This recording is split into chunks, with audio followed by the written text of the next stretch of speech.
대한민국 서민과 중소상공인 자영업자들은 여전히 이 카르텔의 형태로 불공정한 시스템에 의하여 힘들어하는 가운데 이리저리 물어뜯기며 형체조차 남아나질 않고 있는데 금융 포식자들의 돈잔치는 끝을 모르고 이어지고 있으니 민생 경제의 현실은 어둡다 할 것입니다.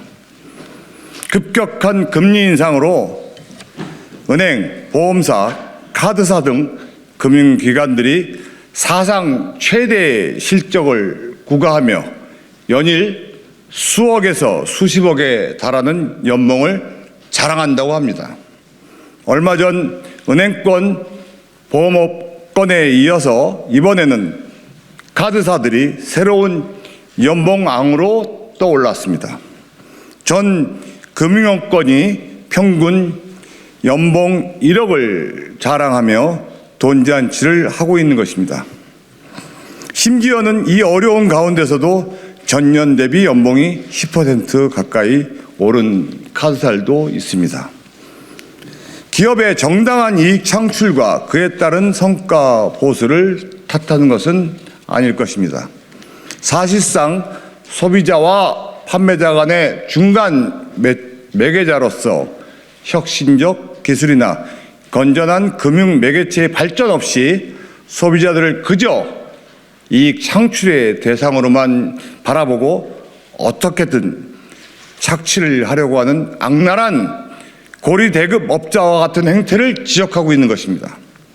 급격한 금리 인상은 지난 2021년 8월에는 금융당국이 카드사들의 업무 비용 등을 이유로 인상토록 요청한 것으로 카드사들이 요금 인상을 결정한 것으로 알고 있습니다.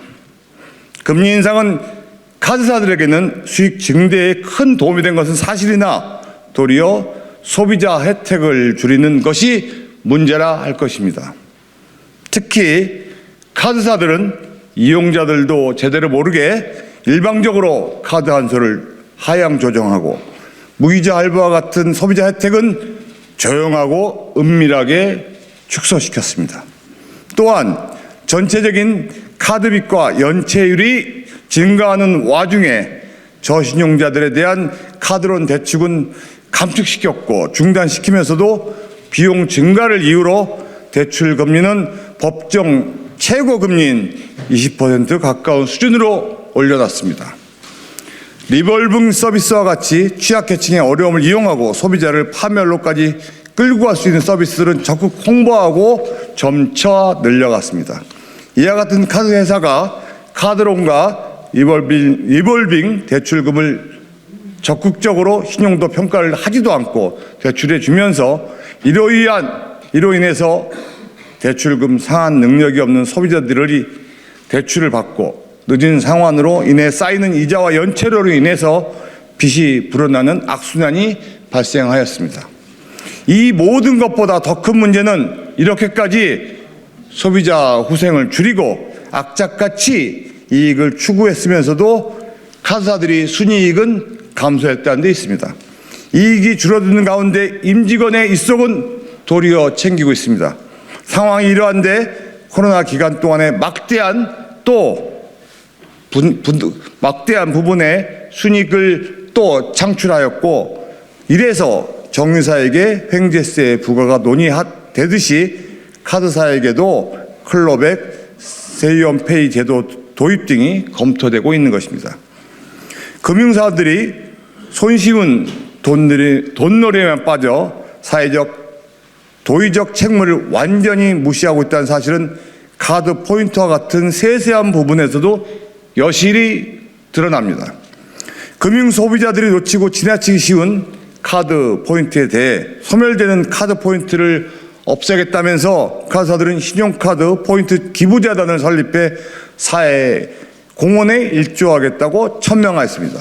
하지만 소비자들의 카드 포인트로 운영되는 재단은 사회복지나 문화예술 등 다양한 분야에서 활동하는 비영리 단체들을 지원하는 명목하에 운영하고 있지만 재단 운영비에만 매년 수억 원에 달하는 금액을 사용하면서도 실제 영세 가맹점 지원보다는 소비자 후생보다는 일부 재단의 90억 원, 50억 원에 달하는 금액을 통째로 전달하는 방법으로 운영을 하는 등 그 운영의 투명성이 부족하고 심지어 일부 직원은 겸업을 하며 일탈 행위를 하는 등 국민들이 알뜰살뜰 모으는 카드 포인트조차 자금을 낭비하고 그들의 막장 운영을 방어하는 데 쓰이고 있습니다.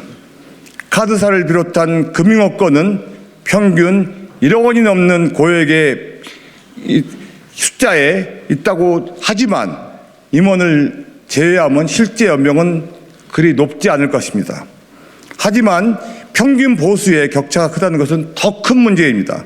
일반 직원과 임원 간 연봉 격차가 10배가 넘는 상위 0.1%인 임원들만을 위한 회사가 되어가고 있는 것입니다.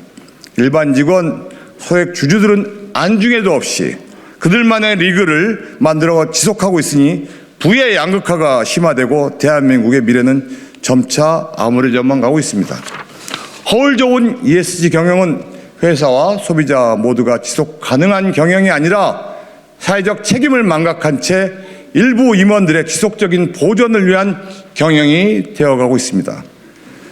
탐욕에 눈이 먼 대한민국은 이제 더 이상 내어줄 것도 없는 처지가 되어가고 있습니다. 끊임없이 착취를 당한 그때 서민 경제는 피폐해지고 더 이상 포식할 것이 남아있지 않은 지경에 이르렀습니다. 다시금 경고를 하고 싶습니다. 과거 IMF와 카드 대란 등 각종 사건, 사고들 속에서 국민 세금인 공적 자금으로 살아남고 크게 몸집을 불린 금융업권이 끝까지 책임을 무시하고 재배 불리기에만 몰두한다면 결국 자멸하거나 공멸할 수밖에 없게 될 것입니다. 금융은 고대 메소포타미아에서도 발견될 정도로 인간사의 출현부터 시작되어 지속된 유서 깊은 행위라 할 것입니다. 금융의 선한 영향력이 지속적으로 발휘될 수 있도록 국민들이 금융을 믿고 의지할 수 있도록 금융권의 노력이 보여져야 할 시기입니다. 금융 소비자 혜택을 확대하고 국민들이 어려움을 느끼는 곳에 사회 공헌을 집중해야 될 필요가 있습니다.